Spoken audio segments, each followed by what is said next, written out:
Emma Hayes once believed in fairy tales.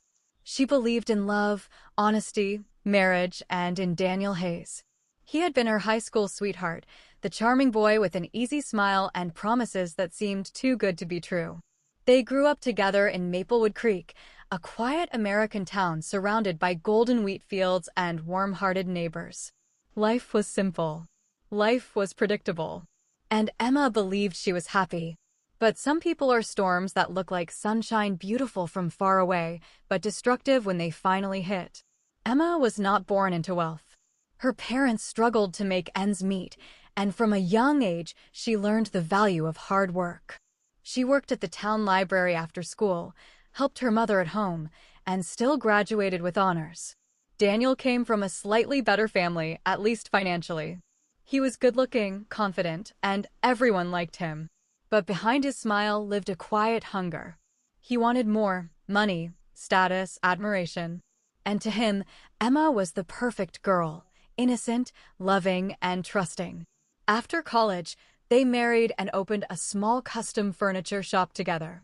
Or at least, that's what Emma believed. She put her entire heart into building it. She handled the designs, the finances, the customers, everything. Daniel said he would handle the business growth. That meant meetings, traveling, networking, or so he claimed. For a while, everything seemed fine. Business was slow at first, but with Emma's talent and persistence, customers soon filled their shop. The town admired them as a successful young couple. But success doesn't always bring happiness. Sometimes it reveals the truth. Over time, Daniel began to change. He stayed out late. He started dressing better. He got a new phone and kept it locked at all times. He stopped coming home for dinner. He became impatient, irritated, and dismissive, especially with Emma. When she tried to talk to him, he brushed her off. "Don't start," he would say. "I'm tired. I'm building our future. Be grateful." And she believed him, at first. But doubt is a quiet thing. It crawls inside your chest and stays there until it finds proof. One day, while doing the bookkeeping, Emma found something odd: large, unexplained business expenses. Lavish dinners at expensive restaurants in the city. Hotel stays charged to their business card. Luxury purchases that had nothing to do with their store. She confronted Daniel gently, giving him a chance to explain. He didn't even try. He laughed in her face. He told her she was paranoid, insecure, dramatic. He made her feel stupid for even asking questions. But the truth doesn't stay hidden forever. One night, after Daniel fell asleep, his phone lit up with a message. Emma didn't want to be the kind of woman who checked her husband's phone, but her heart was already breaking. And sometimes, you must face what hurts to understand what is real. She opened his messages and found everything she feared: love messages, photos, plans. He wasn't being unfaithful just once. He had been living a double life for nearly a year. Her world shattered in silence. No one heard her scream inside. That night, she sat alone at the kitchen table while the clock ticked loudly on the wall. She didn't cry loudly. She didn't throw things or break down. Tears fell, but they were quiet, like a storm building far in the distance. Emma realized something with a sharp ache in her chest. Love was not enough for Daniel, and loyalty meant nothing to him. He didn't just cheat, he betrayed her trust and insulted her intelligence. He thought she was weak. He thought she would stay forever. He thought no matter what he did, she would never leave. He was wrong. Emma didn't confront him again. She didn't scream or demand answers. She did something far more dangerous. She stayed calm. Because sometimes silence is not surrender. Sometimes silence is strategy. And she had already made a decision: she would not break. She would not beg. She would not let betrayal destroy her. She would make him regret every lie he ever told, every insult he ever threw, every moment he made her feel small. She would take everything back: her power, her life, her future, and she would do it without a single curse word or a tearful speech. Her revenge would be built on success and silence. For the next few weeks, Emma behaved as if nothing had changed. She woke up early, made breakfast, and went to work as always. Except now, she paid close attention. She watched Daniel. She memorized his habits. She noticed his meetings, his spending, his weaknesses. She started gathering information.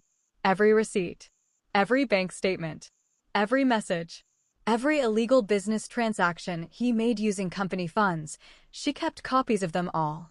Not because she wanted to hurt him out of anger, but because she needed to protect herself. Daniel had cleverly registered the business in his name only. He had planned it from the start. Emma realized the truth. He didn't see her as a partner. He saw her as labor. Someone he could use while building a life he didn't even plan to share with her. That was when Emma understood she had never been truly loved. She had been used. But she refused to be a victim. She became someone new, patient, observant, strategic. She met with a lawyer in secret. She learned everything she needed to know, not just about divorce, but about business law, financial fraud, and asset protection. Her lawyer, a sharp woman named Linda Moore, listened carefully and then said something Emma would never forget. "You're not weak," Linda said.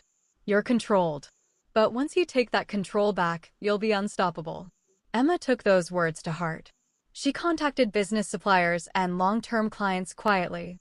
Daniel had always treated people sweetly when he needed them, but he burned bridges behind their backs. Emma, on the other hand, treated people with respect. And because of that, people trusted her. Supplier by supplier, client by client, she rebuilt everything Daniel thought he owned. She networked, learned, and planned for months, while Daniel believed she was still the same quiet wife he could manipulate. He had no idea the war had already begun, and he had already lost. One evening, Daniel came home late again, smelling of expensive cologne. He barely acknowledged Emma. He didn't notice the calm, steady look in her eyes. She no longer looked broken. She looked awakened. He casually mentioned he would be out of town again. Emma only smiled softly and said, "Drive safe." He smirked. He thought he still controlled the game. He didn't realize Emma had already changed the rules. 2 days later, Emma followed him into the city, but not secretly. She walked directly into the restaurant where he sat with his mistress, laughing like a carefree teenager. The woman was younger than Emma, only in her 20s. She had long blonde hair, heavy mascara, and a smile that was sharp rather than kind. Daniel didn't see Emma enter until she stood right beside their table. His face drained of color. For a moment, he was speechless. Emma didn't yell. She didn't cry. She didn't embarrass herself. She simply placed a small envelope on the table. "I hope dinner is good," she said calmly. "You'll need the strength." She walked away. Inside the envelope was divorce paperwork, along with a thin flash drive labeled "Evidence." Daniel came home furious. He threw the papers on the table. "What the hell is this, Emma? Divorce? You think you can just leave me?" She looked at him in silence for a moment before she spoke. "I am leaving," she said. "And I'm taking back everything I built." "You built nothing," he snapped. "It's my business. My money. My future. You are nothing without me." Emma stood slowly, walked to the drawer, and handed him a second flash drive. "That," she said, "is every illegal business transaction you made using company funds for personal use. Hotel stays, jewelry, lavish vacations. All fraud." Copies were already sent to the authorities and filed with the bank fraud department. Daniel froze. Her tone never changed. She didn't yell. She didn't insult him. She simply watched.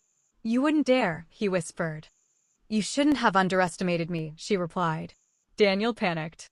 He tried everything, begging, threatening, shouting. But nothing could change what was already set in motion. He tried to hide assets, but Emma had already secured legal protections. He tried to manipulate mutual friends, but they had already seen the truth. He tried to discredit her, but his own sins buried him deeper. Slowly, he lost everything. First, he lost the house, awarded to Emma in the divorce settlement. Then, he lost the business, because he could not operate it without suppliers.